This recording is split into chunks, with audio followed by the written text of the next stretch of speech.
Hello everybody, I'm Kelvin Brown. Thank y'all for watching. Today I will be talking to you all about processed foods. I will be giving you some information that I've discovered and read on today. Kugler J. Dickerstein said in 2003, a 6-year-old named Juan came into my clinic in California. He weighed 100 pounds. He was wider than he was tall. I asked his mother what he was eating and drinking, and among other things, she said he consumed many glasses of orange juice every day, which she thought was healthy. But when you're drinking glass after glass of orange juice, you're getting a lot of sugar with no fiber.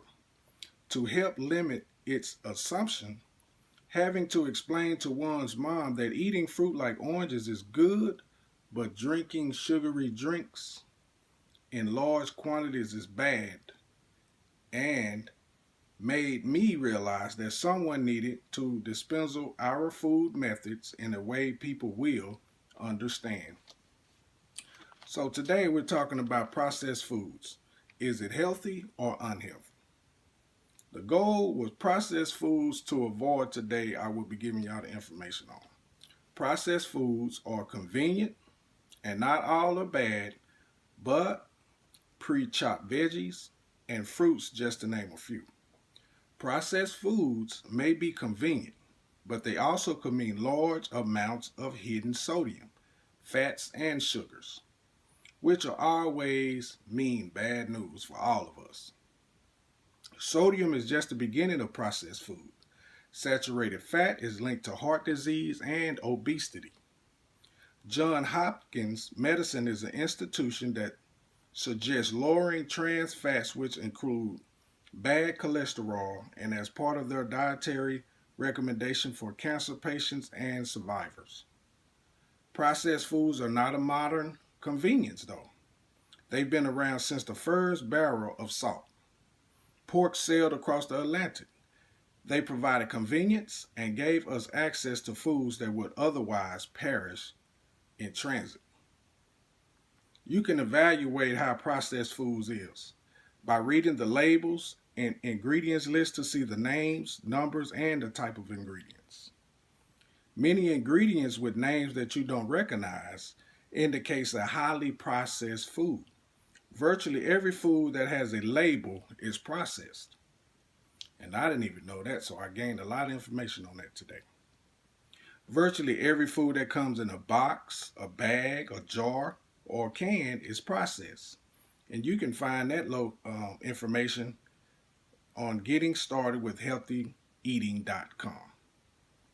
Traditional processes has two functions: to make foods more digestible and to preserve it for use during the times when food isn't readily available.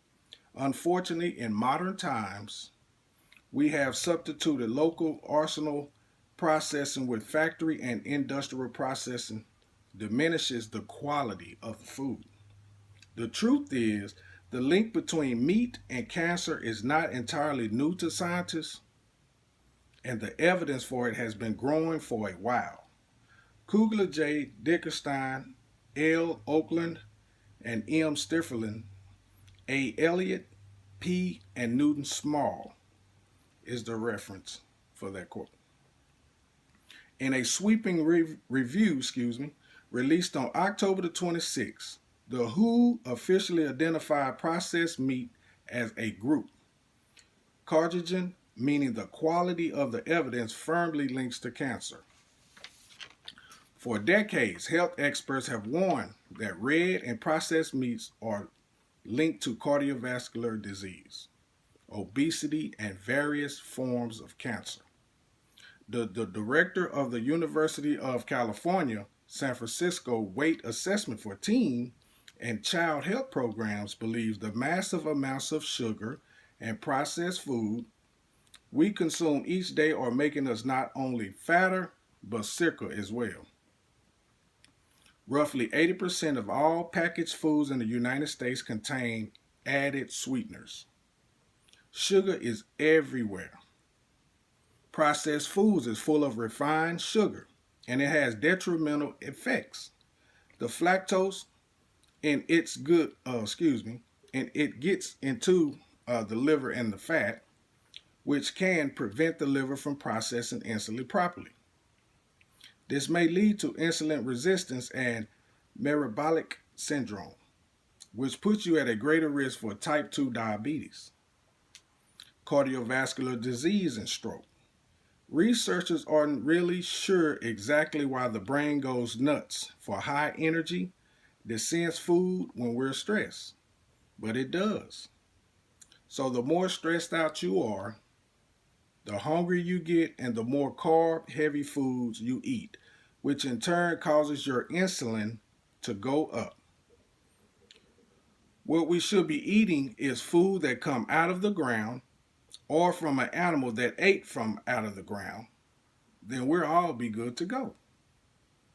But if a human processed it between either something was added, usually sugar, or something was removed, most likely fiber and micronutrients like vitamins and minerals.